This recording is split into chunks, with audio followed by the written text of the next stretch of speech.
Everyone is looking for satisfaction. Srila Prabhupada understood what is the real satisfaction everyone is longing for in this misdirected civilization. How Srila Prabhupada risked his life, tolerated such incredible inconvenience just to give Krishna's love to us. Krishna's love so perfectly flowed through Srila Prabhupada's heart and manifested through his words, through his actions. On Jaladuta, Prabhupada was in a very helpless state, materially, 70 years old. He suffered 2 heart attacks, dizziness, seasickness. He had 40 rupees, no money. He had nothing. He had no real contacts who were willing or able to help him in his mission. Just one person he never met before who was just going to let him stay at his house. That was the extent.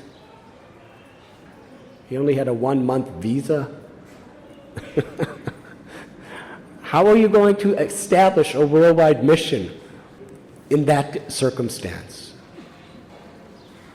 But Srila Prabhupada prayed in his beautiful prayers to Lord Krishna. He first revealed his humble heart that I have no qualification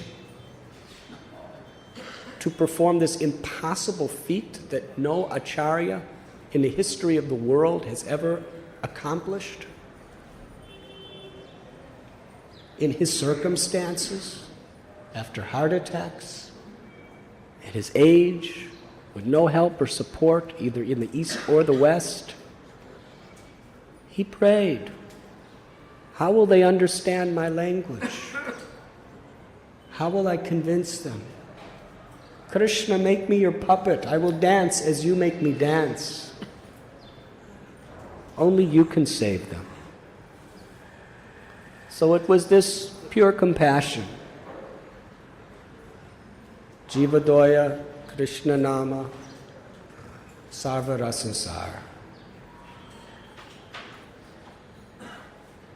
Bhakti Vinod Thakur explains, the essence of all religion is compassion to all living entities through the broadcasting of the holy name of Krishna. Prabhupada had that faith. He had that conviction. Prabhupada established the mission of Lord Chaitanya's pure unmotivated love all over the world. Yes, it was Lord Chaitanya and Lord Nityananda. In other words, it was Sri Radha and Krishna who were manifesting their love through the pure heart of Srila Prabhupada, manifesting their mercy and compassion through the perfect instrument of Srila Prabhupada's love to this world. And to connect with Srila Prabhupada's flow of mercy is to be directly connected through parampara to the eternal abode of Goloka Vrindavan. So Srila Prabhupada established Ratha Yatras all over the world. In such an inconceivable and simple way. Krishna was just orchestrating everything so that Prabhupada's dream would be fulfilled. He came to New York. He was living in the ghetto of the Bowery, unknown, by material standards, insignificant. Just living in some tiny little flat. It was being lended to him.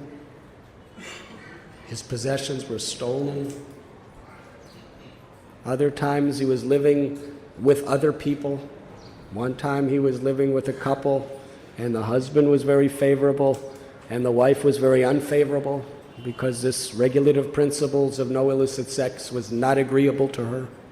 So she treated Prabhupada very rudely and very bad. And he lived in the same room with them, one little partition. Another time he lived with another boy who, maniac on drugs, threatened to kill Srila Prabhupada. He was practically on the street. Somehow Krishna saved him and offered him some little facility. That is how he came to New York City in 1965 and in 1976. Fifth Avenue, the most important street in the most important city of the world, was closed down with the police, the New York Police Department, were serving as Jagannath's personal servants, clearing the roads for him, stopping the traffic for him, as the three beautiful chariots built by Jayananda Prabhu rolled down the center, the heart of Maya's abode. And Srila Prabhupada, sitting on Subhadra Mai's chariot, was looking down upon the people of New York, casting his merciful glance. What a tremendous victory it was. So the purpose of Ratha Yatra is the purpose of life. Krishna is all attractive. To awaken our natural attraction for Krishna. Whatever is favorable to become attracted to Krishna should be accepted. Whatever is unfavorable must be rejected. This is the basic principle of Sri Rupa Goswami's teachings. Ratha Yatra is the festival of love. And its origin is steeped in the highest love of the spiritual world. Although Srila Prabhupada made it so simple, so practical, so accessible, he was actually giving people entrance to participate with one of the deepest, most esoteric, transcendental pastimes of the spiritual realm. That is Prabhupada's mercy. When Prabhupada would give lectures on Ratha Yatra, he would often briefly explain what is the historical principles of Ratha Yatra. But he would also explain in very simple terms that it is a festival of bringing Krishna back into our hearts. You were listening to Radhanath Swami on devotionalnectar.com.